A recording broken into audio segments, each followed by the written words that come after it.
C'est le syndicat professionnel des industries du Sénégal. Donc, bon, on s'est réunis pour parler de nos problèmes, on s'est réunis pour lancer le syndicat et que, bon, comme on dit, les impôts c'est nous, la douane c'est nous, les emplois c'est nous.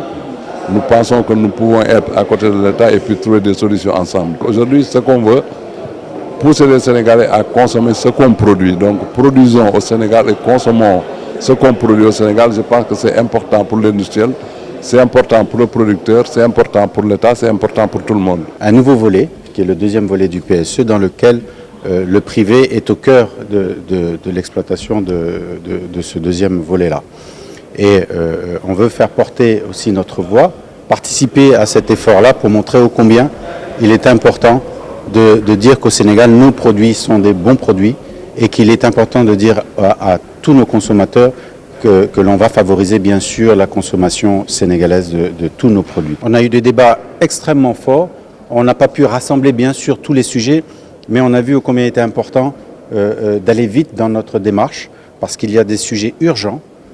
Toutes les sociétés ici se confortent à dire qu'il y a des sujets centraux sur lesquels on peut travailler assez rapidement. Je veux parler de Nestlé Sénégal, je veux parler de Patisen, je veux parler de, bien sûr, NMA, bien sûr nous-mêmes. Le thème, on va faire une visite de courtoisie à tous les ministères qui nous concernent, les ministères concernés, et puis on va sélectionner nos problèmes et puis essayer de résoudre ensemble.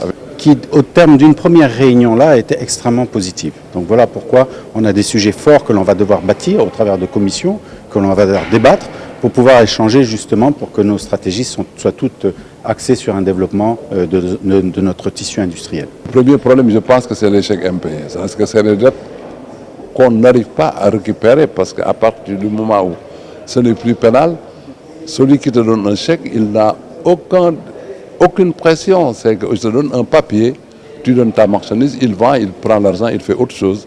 Et aujourd'hui, vous ne pouvez rien contre lui. À l'époque, tu l'amènes à la gendarmerie, tu l'amènes à la police, il va en tôle.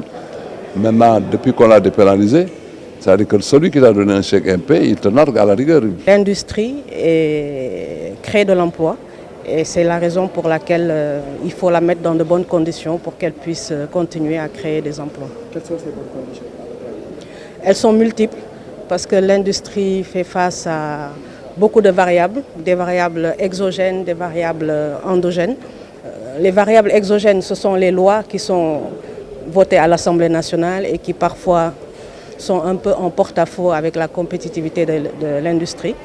Et il y a aussi d'autres variables comme les taux de change, etc., pour surtout les entreprises qui exportent.